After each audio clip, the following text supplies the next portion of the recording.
Welcome to another episode of the Coach's Corner. We are here at the Tivoli Tap House, a great place for food, beer, and to watch all those great games. I'm Tony Almanza, and alongside me is David Moreno. David, who do we have on the show today? We had track and field coach Janis Christopher here to talk about the team's last few meets. We'll talk with men's basketball coach Michael Bahl. He'll talk about the last two road games for the Roadrunners this past weekend, and we'll talk with senior guard Cameron Williams from the men's basketball team. Sounds like a great show today, but before we bring on our first guest, let's recap this past weekend in Roadrunner sports. We'll start with a little baseball as our Roadrunners welcomed in Emporia State for a 3-game series. Game 1 was a back-and-forth barn burner. Trent Maloney and Cal O'Donnell carried the offense going 6 for 9 with 4 runs driven in. O'Donnell put MSU Denver up 7-6 on an RBI double in the 7th, but the Hornets would put up a 3 spot in the 8th to take the 9-8 win. The Roadrunners will be back home this weekend taking on Sioux Falls. Our women's basketball team has won 5 straight games now after taking down 2 RMAC opponents this past weekend.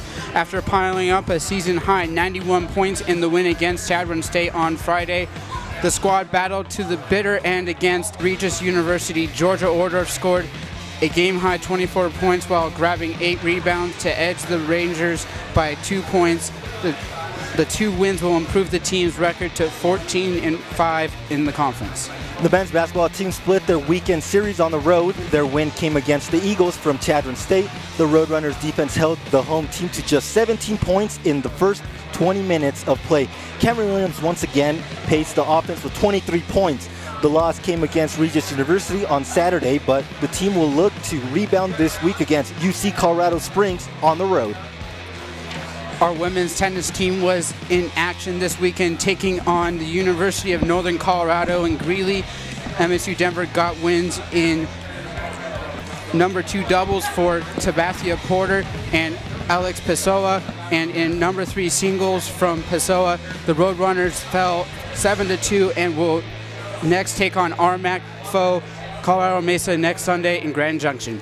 How about some news from the RMAC? Former women's soccer head coach Danny Sanchez will be inducted into the 2018 RMAC's Hall of Fame this upcoming summer. Sanchez led MSU Denver to 2 national championships in his tenure with the Red and Blue, and will now forever be remembered for his great coaching in the Rocky Mountain Athletic Conference. And if you don't believe us on how good Sanchez was in the RMAC play, his RMAC record in 6 seasons was 76 wins, 1 loss, and 3 ties. Just 1 conference loss. That's pretty incredible. And finally, our softball team competed in the Dixie State Tournament this past weekend. They would defeat Western New Mexico for the 2nd time this season by a final score of 5-2. Senior outfielder Kristen Peters blasted 2 home runs in this one to lead the offense by driving in all 5 runs. The pitching combination of Destiny Lopez and Darby McGee held the Mustangs to just 2 runs allowed in 7 innings of work. The softball team will actually be home this weekend for a 2-game set against Montana State Billings. So now we'll welcome in head coach of our track and field team, Janis Christopher. Thanks for joining us tonight. No, thank you for having me. Sorry about that. No worries. Let's first talk about the School of Mines D2 invite. Saeed Moreno, no relation to David Moreno, was incredible for your squad at this meet. He finished 3rd in both the 200 and 400 meter dashes. How incredible were his performances this day? So Saeed has really come on in the last few meets, and those were the best times he's ever run. So absolutely incredible, and it's so fun to see.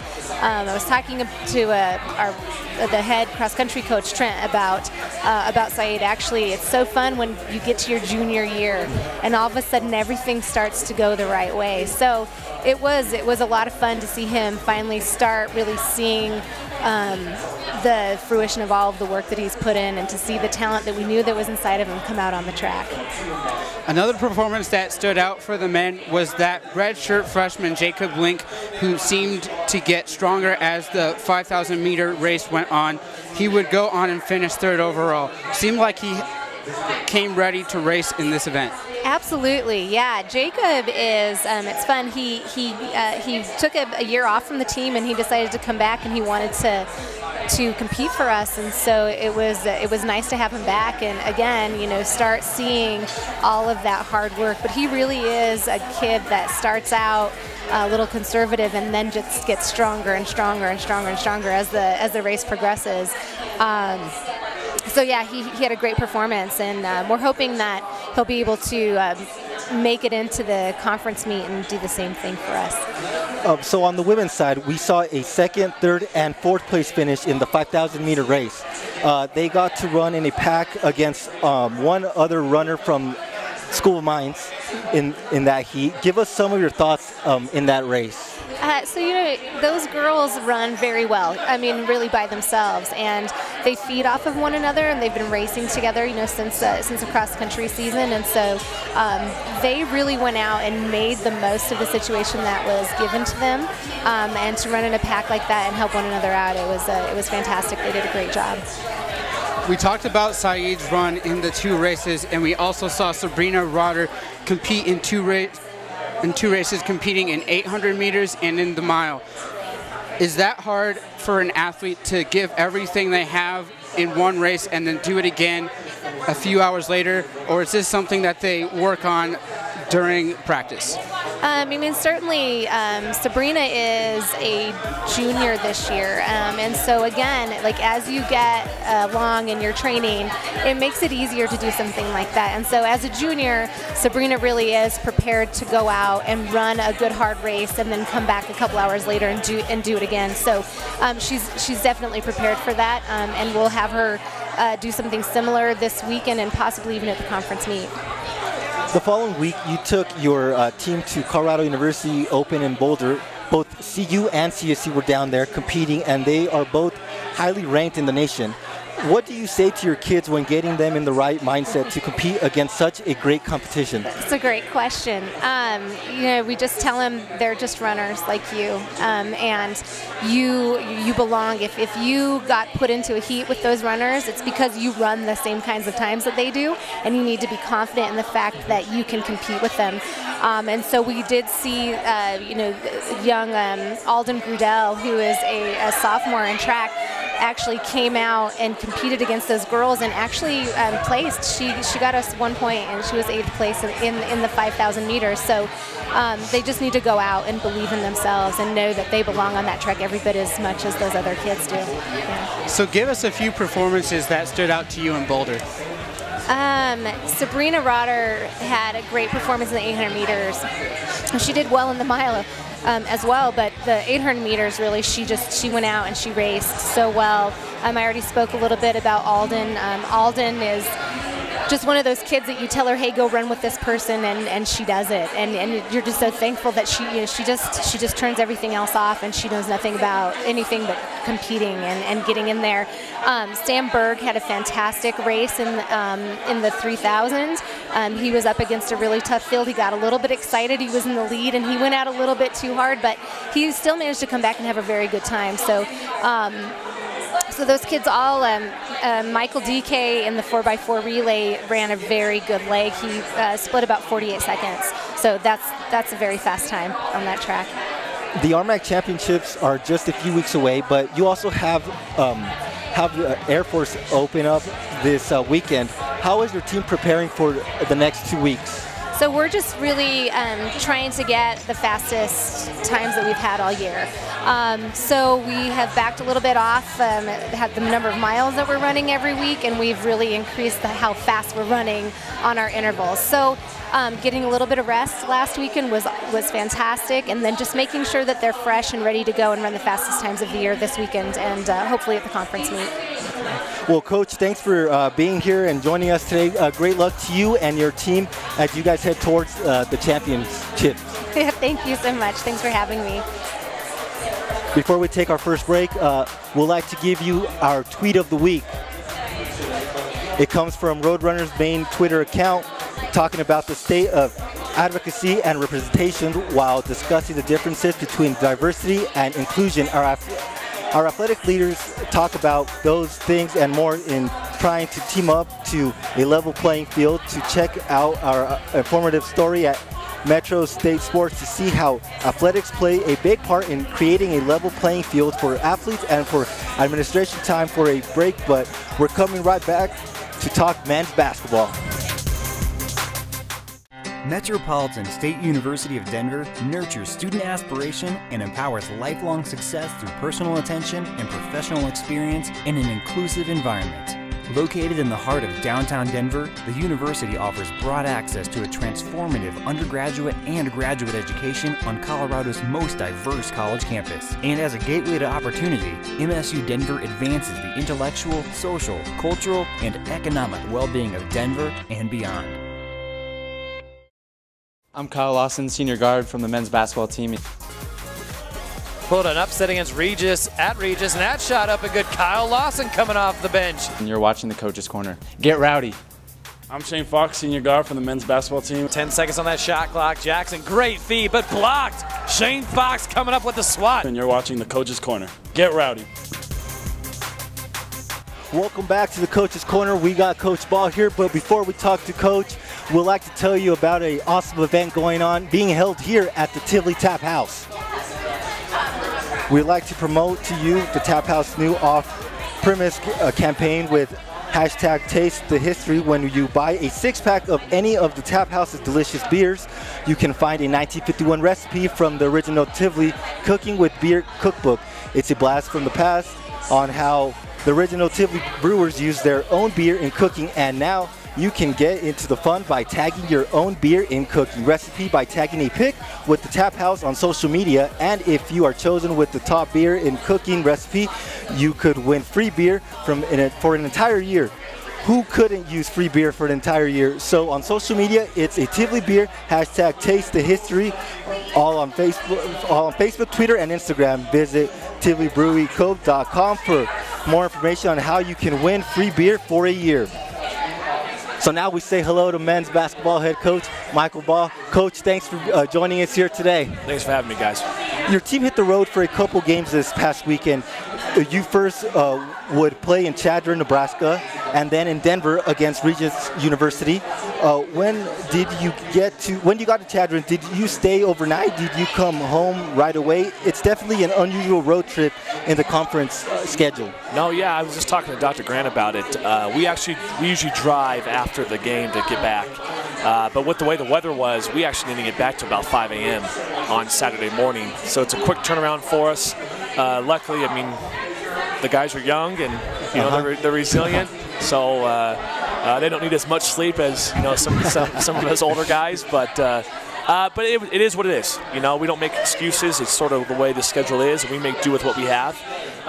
But yeah, it's a little bit different of a trip for sure. Mm-hmm. Your team had an incredible start against the Chadron State. You went up 14-0 and would push the lead to as high as 22. What was working well right out of the gate? I think we did a good job of just really pushing the tempo. We got stops, and that stops led to us running in transition. And it led to some of the easy baskets. Like we got fouled a couple times, made a couple threes, made a couple layups. So we were just firing on all cylinders. But with that, it's also a catch-22. You think the game's just going to be easy like that the entire time. And as you can tell by how they came back at us, that's not always the case, But we definitely had a good start. The guys were ready to play, and they were fired up. Chadron would make a run at the end of the first half and cut the lead to 6 points early parts of the second half. You told us that that Chadron has some amazing young players on their squad. Was their talent coming through in this run? Yeah, I think it was. I think they were actually led by their senior, I think he's a junior, Ja'Shawn Jackson, a little point guard from Denver. And he did a really good job. We knew what he was as a player. And sometimes just because you know what they like to do doesn't mean you can always stop it. And he did a pretty good job of pushing it on us and attacking us. And then a lot of those young kids started to feed off him. So they start seeing the ball go in the hoop. It builds success for everybody else. And like I said, I think Coach Houston Reed does a phenomenal job at Chadron State, and they're going to be really tough to handle. And they are right now. They're just young, and sometimes, their youth shows. But they definitely had a lot of fight in them to come back after the deficit we put them in. So what changed for your squad to build that lead right back out and making it 3 straight wins for your squad? You know, I thought we just settled down. You know, at halftime we talked about engagement. I thought we lost our engagement. You know, I thought we were focused to start the game, and then when you go on such a big run like we did and you're up by what we were, you know, we relaxed, we exhaled. And when you do that in a game of basketball or really anything, you know, it's going to catch up to you. And luckily enough, we were able to, you know, rely on our seniors to come through for us and had a couple big plays, you know, offensive rebounds. Like I think we were plus 14 on the glass. So, I mean, that helped us in the long run. But, I mean, it was good to get 3 in a row and definitely set us up for, you know, a big matchup on Saturday night versus Regis. So the following night you took on Regis University, a team you're battling with in those conference standings. Give us some of your thoughts in this game, as it was the second time you faced off against the Rangers. I thought our effort was much better the second time. You know, I really did. I thought we played harder. We had a bigger sense of urgency than the first time we played them. But again, when you spot a team, we were down by 15 points within the first 10 minutes of that game. Anytime you spotted a good team 15 points, you can't be playing from behind, you know. But, I mean, I think Regis did a good job. They sort of went after us. They pushed the ball in transition. We were giving up easy baskets, and you never want that to happen, you know. But I thought, you know, our guys settled down, and we actually showed a lot of toughness, a lot of heart, and we actually cut the lead to 3 at halftime, and we made it a game like it should have been. How much do you applaud your team's resiliency towards the end of the game? It's a 12-point Regis lead with 41 seconds to go, but your team willed its way back to have a chance to tie the game in the very last possession. Yeah. No, I mean, I think it just shows the type of kids we have. You know, we have blue-collar type of kids who never say die attitude, and we just want to play through the final, you know, the final horn. You know, and it's just one of those things where we got lucky with a couple shots and a couple things went our way, which you sort of need to happen. You know, and we gave ourselves a chance at the end, you know, with 3.2 seconds left to get a shot off to tie it. You know, so I couldn't be more proud of our guys and how they competed and how they represented Metro State. One of the stats that stood out to us this weekend was your team's passion for the offensive rebound. Your squad is the best team in the RMAC in that category. On Friday, you had 19 offensive rebounds, 23 second chance points. On Saturday, you had 16 offensive rebounds, 13 second chance points. How hard is your team on crashing the offensive boards during a game? How hard is it? You know, I mean, it's sort of a double-edged sword. You don't want to get a lot of offensive rebounds because that means you're missing a lot of shots. But at the same time, that's one of the things we've been really good at over the years. You know, we have big, athletic, strong guys. And typically when you offensive rebound, at least the easy baskets, either you get fouled or putbacks. You know, so we definitely make a point of emphasis to tell our guys that that's a big part of our success is crashing the offensive glass. You know, we always want to be in position that if we do happen to miss a shot, that we're there to get a second shot. You know, and the more we can do that, obviously versus Shattering State, I thought that was the difference in the game. And I also thought Kane Van Heidegen versus Regis, especially in the second half, he got 2 big offensive rebound putbacks. That it really does help us. It turns the tide. So it's a big part of our game plan, and it always will be. I'm sure you've heard that former women's soccer head coach, Coach Danny Sanchez, will be inducted into the 2018 RMAC Hall of Fame. You were playing here at MSU Denver when he was coaching. What do you remember about Coach Sanchez and his team during that incredible time for Roadrunner women's soccer? You know, I mean, Coach Sanchez is one of the best there is. You know, not only at our level, he went up to the University of Wyoming and did a phenomenal job, and obviously up at CU right now. The thing I remember most about Coach Sanchez was just his intensity and love for the game. You know, we used to hang out. Just like anybody, we always hang out with the former athletes and stuff, and just his way of getting his girls to play as hard as they possibly can and to believe in themselves and believe in the team. That's what defines a good coach. You know, everyone knows what talent is, but can you coach the talent to get them to do what you want them to do? And that's probably Coach Sanchez's biggest gift, is getting his players to buy into him and his system, and getting his kids to play extremely, extremely hard. That's the thing that I remember the most. Just one game on the docket for your squad this weekend. So tell us how you plan to prepare for UC Colorado Springs, a team that beat you on your home floor earlier this season. Yeah, no, it's a normal week for us. You know, we don't get too high, we don't get too low. You know, you guys hear me say it all the time. Last Saturday was our Super Bowl. Last Friday was our Super Bowl. So this coming Saturday is definitely it's the biggest game on our schedule, just because it's the next opponent. Take the name off it. You know, obviously UCCS has a great program, and Coach Culver does a phenomenal job, and they beat us almost 2.5 weeks ago, and they beat us pretty handily. You know, so there is a little extra on it, but we have to take our approach one day at a time. get back to practice, get back to what we do, and it's more about us than it is about UCCS. Well, Coach, thanks for joining us here today. Best of luck to you and your team this weekend as you guys hit the road to Colorado Springs. Thank you, guys. Appreciate you.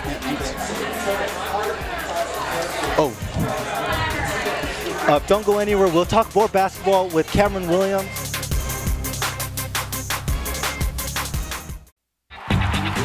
We have so much to celebrate in Division II, but we're especially proud of our commitment to Make-A-Wish. Division II student athletes have led a 10-year initiative to raise funds and help grant wishes of children with life-threatening medical conditions. Nearly $3 million have been raised, and hundreds of children's wishes have been granted. We play hard, we work hard, and we support others in need. Why? It's simple. Because we care.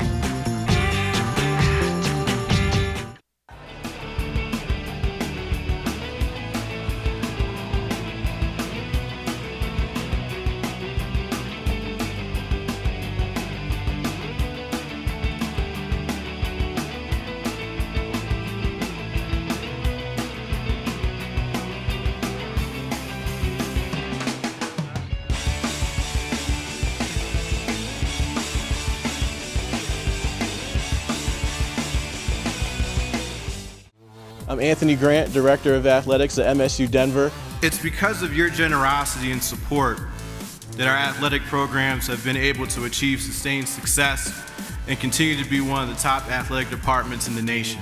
And you're watching the Coach's Corner. Get rowdy.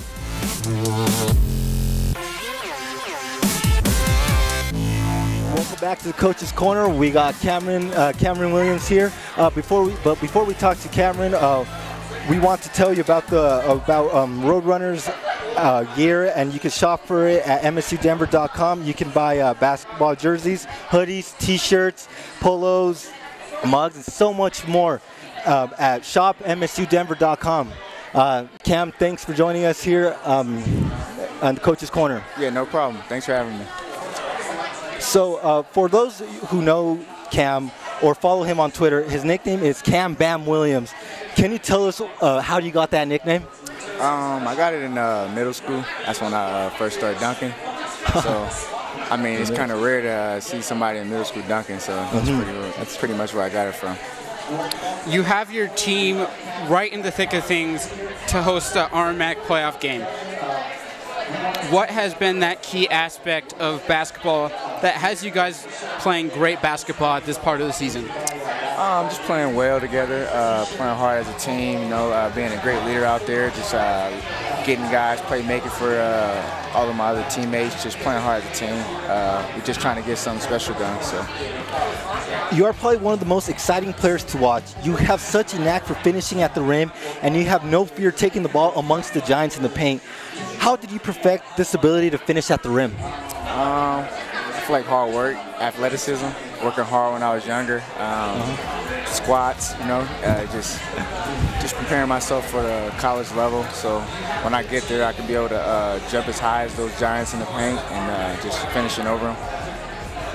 One element that you added to your game was the three-point shot. You had just 10 three-pointers all of last season, and now you're shooting 41% from long range. How much time have you put into your performance to better your performance from the arc in games? It's just a lot of repetition, and then you know, hard work, getting a lot of shots up with my coaches, and then when I get in the game, it's just got to show what I've been working on, and that's just something that I've been lacking.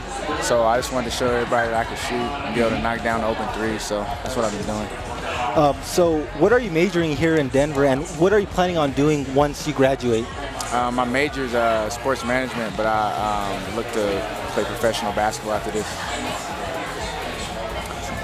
What is the team focusing on as you head down to the final 3 games of the regular season? What does this team need to do to make a good run into the playoffs? We just want to finish strong, you know, play hard. You know, March is coming up, so you know that's when anything can happen. I'm pretty sure everybody sees March Madness, so we just want to play hard and bring these 3 games home.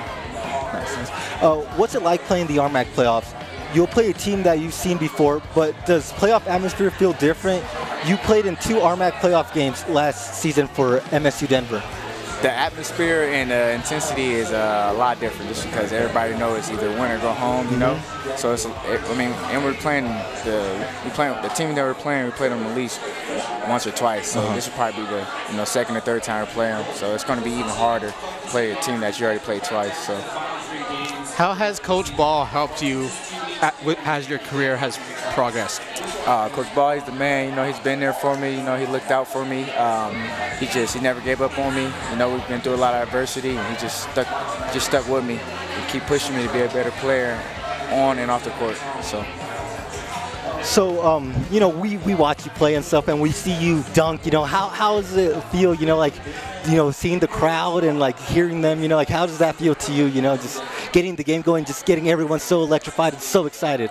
Well, I'm an emotional player, so I feed off the crowd. So if I get a dunk, it just boosts my performance. I think I just go to another level. I'm not as tired as I usually am. If I get a dunk, it's over from there. So yeah. So, well, Cam, thank you for joining us today. Best of luck to you and your team as you guys hit the road at UC at Carlos Springs. Yeah. So best of luck to you guys. Okay, thank you. Thank you. Thank you for having me. Appreciate it. So before we're done here today, we just wanted to we just want to tell you guys what's coming up this week in Roadrunner Sports. Cameron Williams and the basketball teams will have just one game on the schedule as they'll take on UC Carlos Springs in Colorado Springs on Saturday. The women's game will tip off at 5:30 and the men's around 7:30. If you can't be there in person to cheer on the red and blue, you can find the video links to the games at roadrunnerathletics.com. Both of our baseball teams and softball teams will be competing at home in the Regency Athletics Complex. The baseball team will welcome in Sioux Falls for a 3-game set starting on Friday. The softball team has a 2-game set against Montana State Billings and will take place Saturday at noon.